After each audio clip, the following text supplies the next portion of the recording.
നമസ്കാരം. രാവിലെ ചെറുനാരങ്ങയുടെ വില കേട്ട് എനിക്ക് ബോധക്കേടുണ്ടായി. വീഴാൻ പോയപ്പോൾ താങ്ങി നിർത്തിയത് സുഹൃത്തും. സംഭവം എന്താണെന്നറിയാം? പറയാം. ഇപ്പോഴെന്തൊരു ചൂടാ! പ്രത്യേകിച്ച് തിരുവനന്തപുരത്ത് ഉച്ചയാകുമ്പോഴേക്കും സഹിക്കാൻ വയ്യാത്ത ചുട്ടുപൊള്ളുന്ന ചൂടാണ്. ഈ ചൂട് കാരണം പരദാഹമാണ്.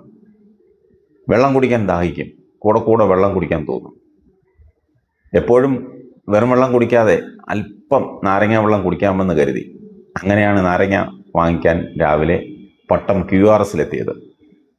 ഞാൻ ചെന്നപ്പോൾ സാധനങ്ങളൊക്കെ സ്റ്റാഫുകൾ അടുക്കി വയ്ക്കുന്നതേ ഉള്ളൂ.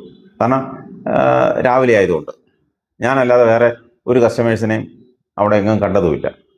ഒരുപക്ഷെ ആദ്യത്തെ കസ്റ്റമർ ഞാനായിരിക്കും. കയറി ചെന്ന പാടെ വലിയ ഗമയിൽ ഒരു പ്ലാസ്റ്റിക് കവറൊക്കെ എടുത്ത് 10-12 നാരങ്ങ എടുത്ത് ആ കവറിലിട്ടു. കണ്ടിട്ട് വലിയ ഗുണമുള്ള നാരങ്ങയാണെന്ന് എനിക്ക് തോന്നിയില്ല. കാരണം ഈ പേട്ട് പിടിച്ച നാരങ്ങയാണെന്നൊക്കെ നമ്മൾ നാട്ടിൻ പ്രദേശത്ത് പറയുന്നത് പോലെ ഈ ഒരു ഗുമ്പില്ലാത്ത നാരങ്ങ. എങ്കിലും കൂടെ കൂടെ വന്ന് വാങ്ങണ്ടല്ലോ എന്ന് കരുതിയാണ് 10-12 എണ്ണം നല്ലത് നോക്കി എടുത്തത്. അതുമായി വലിയ കാര്യത്തിൽ ക്യാഷ് കൗണ്ടറിൽ വന്ന് തൂക്കിയപ്പോൾ 1 കിലോയ്ക്ക് പുറത്തുണ്ട്. ഞാൻ വില ചോദിച്ചപ്പോൾ കിലോയ്ക്ക് 226 രൂപയാണെന്ന് പറഞ്ഞു. അത് വളരെ ഈസി മട്ടിലാണ് ആ കൗണ്ടറിലിരുന്ന ആൾ പറഞ്ഞത്. അത് കേട്ടപാടെ എൻ്റെ ബോധം പോയതുപോലെയായി. എന്തു ചെയ്യാം?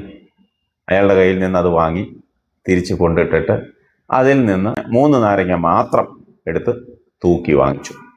ആ 3 നാരങ്ങയ്ക്ക് 40 രൂപ എടുത്തു.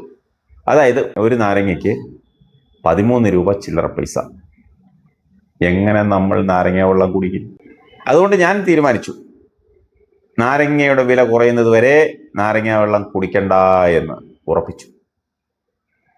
അതുപോലെ ഇന്നലെ മറ്റൊരു സംഭവം ഉണ്ടായി. ചാലക്കുടി റോഡിൽ മെഡിക്കൽ കോളേജിൻ്റെ മുന്നിലേക്ക് ചെന്നിറങ്ങുന്ന ഭാഗത്ത് ഒരു ഫ്രൂട്ട്സ് കടയിൽ അല്പം തണുപ്പിക്കാൻ അല്പം ഫ്രൂട്ട്സ് വാങ്ങാൻ കയറി. അവിടെയും ഇതുപോലെ 2 ഓറഞ്ചിന് 48 രൂപ, അതും ചെറിയ ഓറഞ്ച്. 250 മുന്തിരിങ്ങയ്ക്ക് 60 രൂപ. ഒന്നും പറയാതെ കാശ് കൊടുത്തിട്ട് വാങ്ങിപ്പോയിരുന്നു. അവിടെ ബില്ലൊന്നും ഇല്ലാത്തതുകൊണ്ട് ആരോട് പറയാൻ? തെളിവില്ലല്ലോ. മിണ്ടാതെ ഉള്ളത് വാങ്ങി കയ്യിലെ കാശും കൊടുത്ത് പോയി. എങ്ങനെ മനുഷ്യൻ ജീവിക്കും? വലിയ പാടാ. യുദ്ധമായതുകൊണ്ടായിരിക്കാം ഇങ്ങനെ വില കൂടിയത്, അല്ലേ? പക്ഷെ അതനുസരിച്ച് വരുമാനം കൂടുന്നില്ല, കൈ കാശ് കിട്ടുന്നില്ല. അപ്പോൾ പട്ടിണിയിലേക്കും ദാരിദ്ര്യത്തിലേക്കും നീങ്ങും. അതുണ്ടാവാതിരിക്കാൻ നമുക്ക് ചെയ്യാനാവുന്നത് ഒന്ന് മാത്രമേ ഉള്ളൂ: ഈശ്വരനോട് പ്രാർത്ഥിക്കുക, എത്രയും വേഗം ഈ യുദ്ധമൊക്കെ ഒന്ന് അവസാനിച്ച് കിട്ടാൻ.